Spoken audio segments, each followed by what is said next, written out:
This new model Ember's coming out with finally fixes old problems that you've hated for a long time.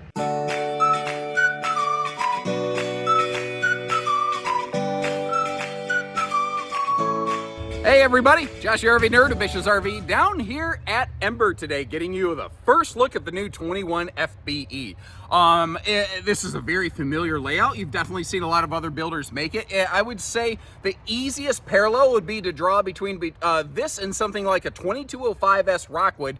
Not the little brother 2109 though, because by contrast, unlike the 2109, more like the 2205, this has a true queen bed. It has a full theater seat in the slide, not just a jackknife sofa, but beyond that, where they fixed an old problem on this one is in that bathroom. There's so many builders of a layout like this who have a radius corner shower that's an absolute elbow banger when you get in there, and sometimes lacking severe headroom.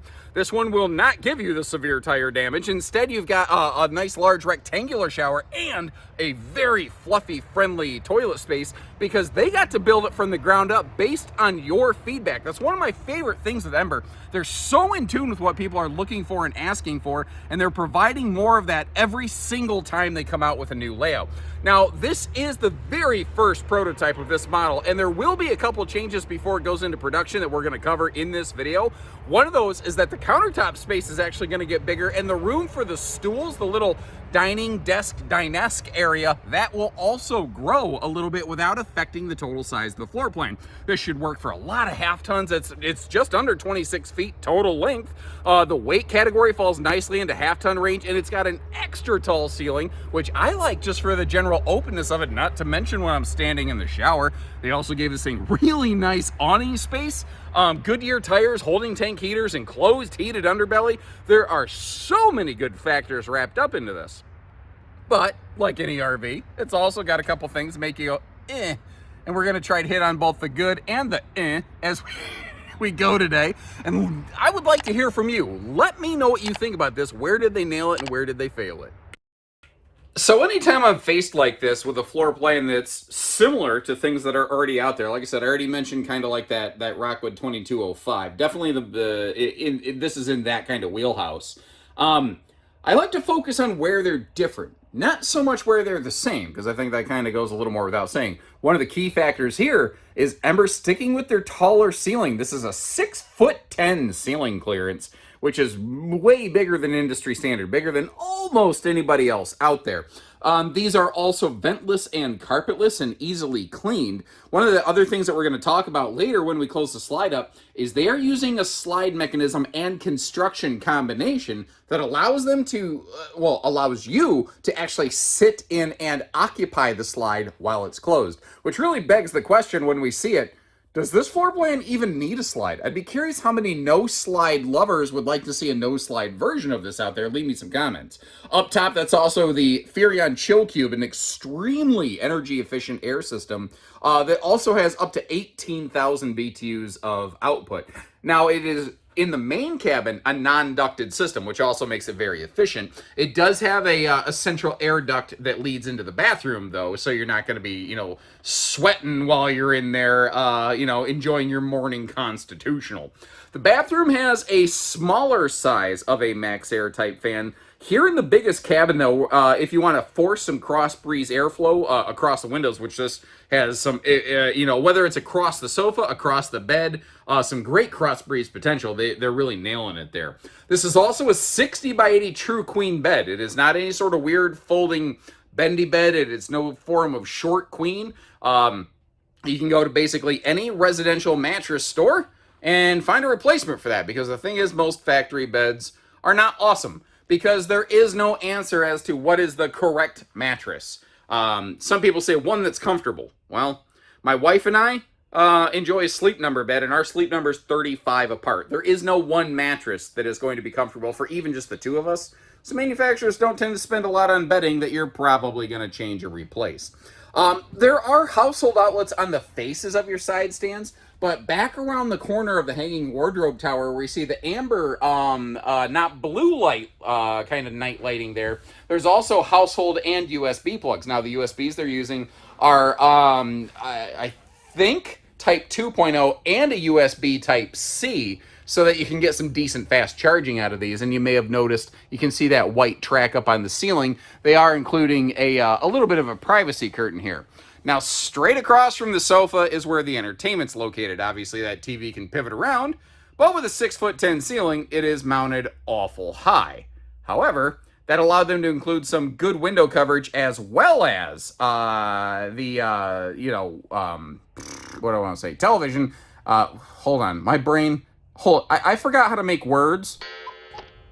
You know, doing this for a living, you think eventually I'd get good at it, but no, you'd be wrong. So anyway, what I was saying, the taller ceiling allows them to have good-sized overhead cabinets and campsite window coverage instead of choosing one or the other. Now, I think I mentioned, this is their very first prototype of this model, and one of the few things that will be changing on the inside here is what's going to happen over here in this sort of kitchen counter area.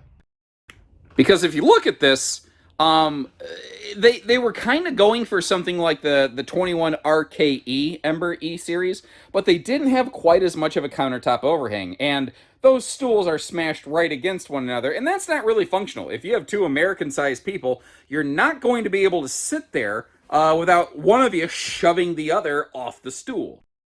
But if you go like that, there's room. However, the countertop isn't really conducive to that one that's coming off the corner. So what's going to happen here is this countertop is going to kind of sweep over and extend. So they're extending the countertop without a folding countertop extension. So there's less labor elements, there's less opportunities for failure, but they're going to grow the countertop so that it has a bigger kind of dining bar or even desk kind of function, because if you noticed, there actually are going to be some readily available power outlets over here. So if you do want to use this like a little bit of a desk area or dining, I call it a dinesk because I have to come up with stupid words for everything, you're going to be good to go. Now, for the rest of the kitchen, obviously, you've got some other outlets around. I'm going to try to point out any other outlets I see when I get to them, but it'll be a very multifunctional model, where if you want to do a little bit of working from the road, whether you're solo or, couples camping, you'll have the capacity to maybe do that, and the countertop's going to be deep enough,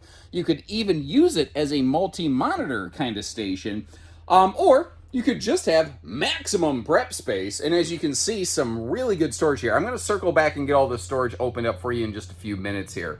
I've also got a little bit of an inquiry for you. I'm going to open up this one real quick.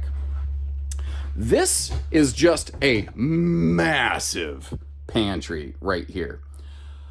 What would you say to the idea of making this adjustable removable shelving? Now, before you answer that, there's kind of another factor in this equation here. Let me slowly spin you around like a record baby so as to not make you sick, as I spin you right round.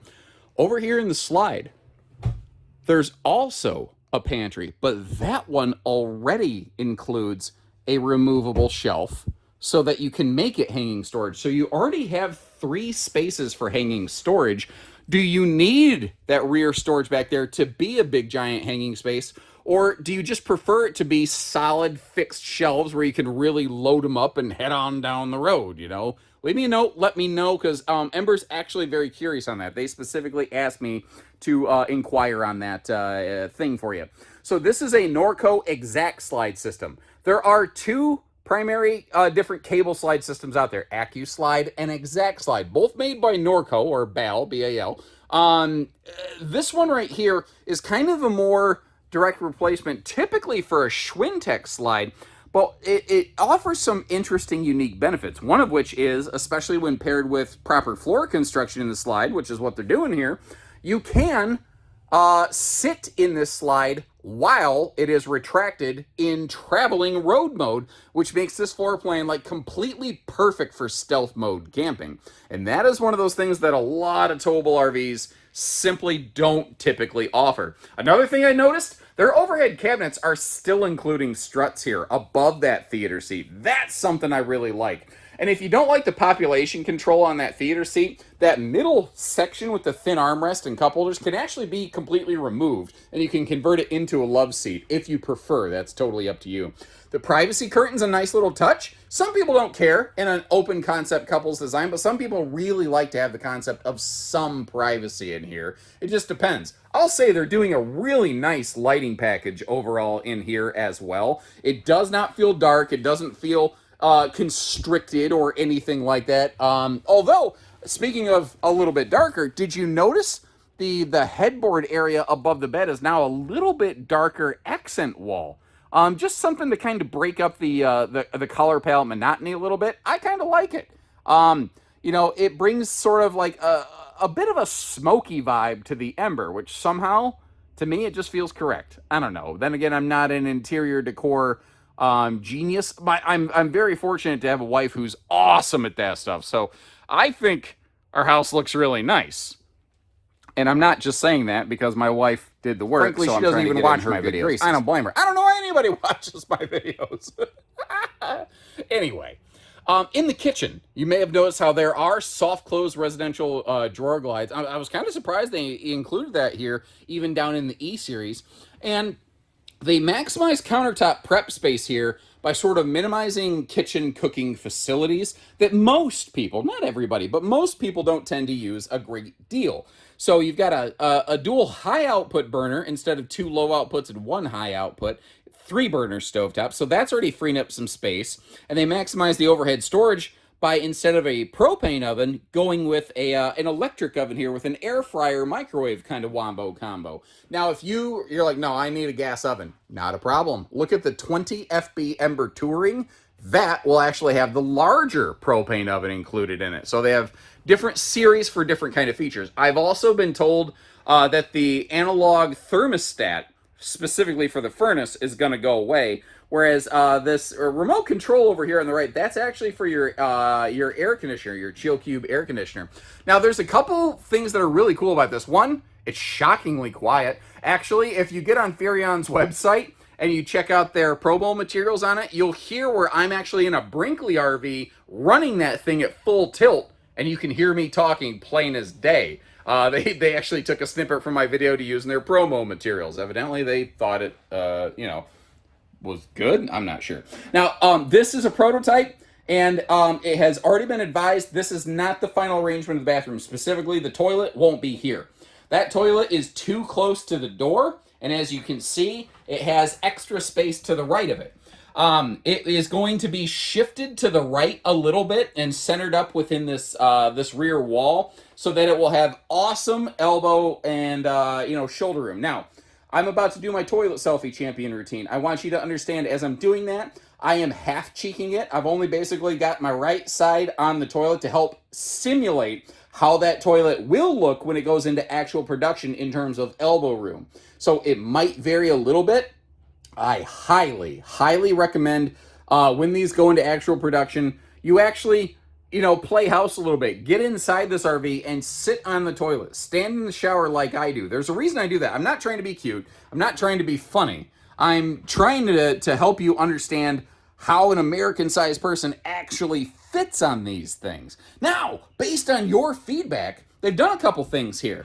They've improved the sink hardware a little bit. It sits up a little bit higher now, and they went stainless instead of plastic on this. There's also been a lot of talk in the RV industry about water plumbing connections, and all you got to do is just open something up and look at what they're doing. First of all, they have water shutoff valves for every one of their fixtures, similar to like Alliance, Brinkley, and that's down here with their E-Series simpler trailers. Also, it's PEX on PEX on PEX. They are actually going above and beyond what is required for RV code, just to try to make the product a little bit better and a little more of a problem-free philosophy, Hakuna Matata. Now, the shower in this is a nice larger, I believe that's 30 by 36. And notice how there's a grab handle over on the right side of the screen staring you in the face right there. That's so that when your feet are wet and you're getting in or out of the shower, you've got just an extra kind of handhold right there. One less way to maybe slip and trip and have a bit of a spill. And the headroom in here, with this having a 6'10" ceiling, even wearing shoes myself a little over 6 foot tall, I had absolutely awesome headroom in here and had no issues with that whatsoever. But again, one of the other cool things with this floor plan is essentially borderline perfect road mode access. Because this is not a Murphy bed, they absolutely were forced to make it so that you could walk or the slide could close and not interfere with this 60 by 80 True Queen bed. Now they did all that, and the RV's still just under 26 feet total length tip to tail. But because this is the Bale exact slide, I always want to get that wrong. This is not AccuSlide, this is exact slide. And the way Ember builds their slide floors, you can sit in this slide while it's retracted. Now, very few towable manufacturers even bother testing for that. And fewer still manufacturers build something that is even possibly capable, even if they did the testing. So as you can see here, going down the road with the slide closed, you lose literally absolutely nothing on this RV, which really begs the question, would you be interested in a no slide version of this camper? I've asked that before and folks said yes. And now that I'm really looking at it like this, I really think it is super viable and could absolutely work. And again, refrigerator, bathroom travel access, no slides in the way, that's absolutely no problem. And just to drive the point home one more time, you can see that the slide's still retracted. I'm currently weighing way more than I should. I'm probably 220 and change right now. There's zero flex, zero buckle, zero anything. This RV is made totally travel access capable and functional. And that's a very cool distinction that most manufacturers just can't match. Easily though, one of the things that excited me most on this were the towability factors of it. Taking a look at the weights and measures here, you see that you don't need the Bigfoot Gravedigger 350 dually 1-ton monster truck to be able to tow this thing around. Many common tow package half tons are going to find this within their capability. People ask me, what vehicle do I need to tow with? Well, it really depends as much where you're going as what you're towing, because if you start going through heavy elevations, gas engines can sometimes really struggle with loss of horsepower because the air gets thinner at elevation. So that's one of those things you're going to want to kind of keep in mind a little bit. Now, over here, you can see that we are prepped and ready for a full observation camera suite, so it's a little more easily plug and play. I also appreciate the fact that they're using the easy slam latches, protected hinges, and magnet catches all the way down here into their E-Series. Now, in case you're curious on this big full front pass-through, that box is the telescopic removable ladder that comes with it. That's actually really nice because a lot of other manufacturers make you spend a couple $100 extra or whatever on Amazon or from a part shop to get that. And if you read the owner's manuals to these things, they often tell you that you should do things like, get up and inspect your RV roofing like every 90 days. But a lot of manufacturers don't give you a way to accomplish that. It's like you've been set up for failure. Ember is trying to set you up for a little more success than that. I really do like their this is actually right at Ember HQ. They got their own little miniature campground area. I kind of like it. It makes making some footage really nice. Great awning space on this. Holy cow. I almost threw out a Great Caesar's Ghost. Anybody pick up, remember the Great Caesar's Ghost reference? Okay, moving on. Anyway, here on E-Series, they're still using better stabilizers. So if you're a little bit more motion sensitive, if the trailer is rocking and it makes you start knocking on the bathroom door because you're going to get sick, it's kind of nice to have those quick drop stabilizers so you don't have to worry about it. Now you might notice you do have a gas grill cooker hooker right over there. It's a cooker hooker, not a propanus, because the gas is not coming out the backside. But the underbelly, it is enclosed. It is forced air heated.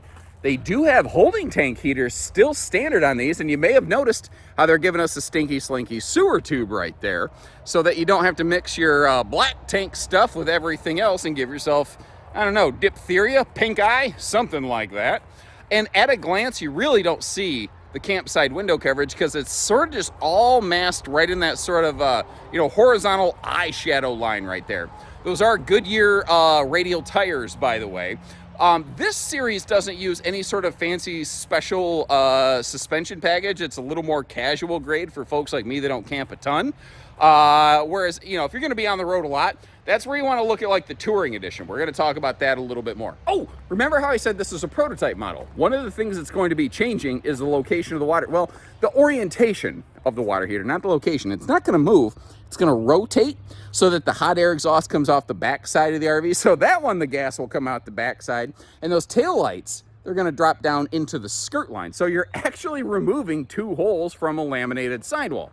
Now, in their lamination on E-Series, they're using Azdel under the fiberglass. You do still have a Luan interior wall panel, but basically what you're getting then is like material on like material, so your heat expansion contraction factors all kind of line up. And if you're curious about solar stuff, by default, E-Series has none. But just like the Touring Edition, it is prepped for roof solar and prepped for inverter, and they do have an all-in-one wombo combo kind of solar package where whether it's E-Series or Touring, you can get a 400-watt solar package with 2,000-watt inverter right from the factory. Anything else technically is not on the options list. I do happen to know sometimes they're willing to fulfill some max solar requests on E-Series, but it's not a normal thing that you would usually find in stock from a dealer on these. Cottonwood. Now here's another cool thing with Ember. They often make versions of their floor plans a little bit differently across different series. So we looked at the E-Series, but that over there, the Touring, the 20FB. If you like what you saw here today, you just want something a little more higher end on the trim package, take a look at that 20FB, and I think you're gonna like what you see, because it's basically just this floor plan generally on steroids. It's also a little bit more tuned for heavy road use and towing, although it has the same benefits of like the slide closed accessibility that this one has right here. So it just sort of depends on exactly what you're looking for. That way, if you like the layout, you don't have to pay for the Touring money if you're gonna be a little more of a casual camper like me. That's where E-Series comes in. And to help you with that, I'm gonna leave you a lot of links in the video description. 1, to check for pricing and availability at any of our stores. 2, I'm gonna look up a bunch of different videos of different builders who have made floor plans like this, whether it's Rockwood or Surveyor, Apex, Heritage Glen Hemisphere. They make another one. Anything like that I can look up. Even our own Go Play 20FBS, I think it is. We have a stick and tin version of this exclusive to us at Bish's RV. If you're really looking for the right layout and just a simple kind of trim package, we have that too. So up, down, in between, we've got a little bit of everything for you at Bish's RV. And when you're ready, we're ready. About the only thing we don't do is hidden dealer fees. Short of that, we'd love to meet you. So take care, stay safe, have fun, and happy camping, everyone.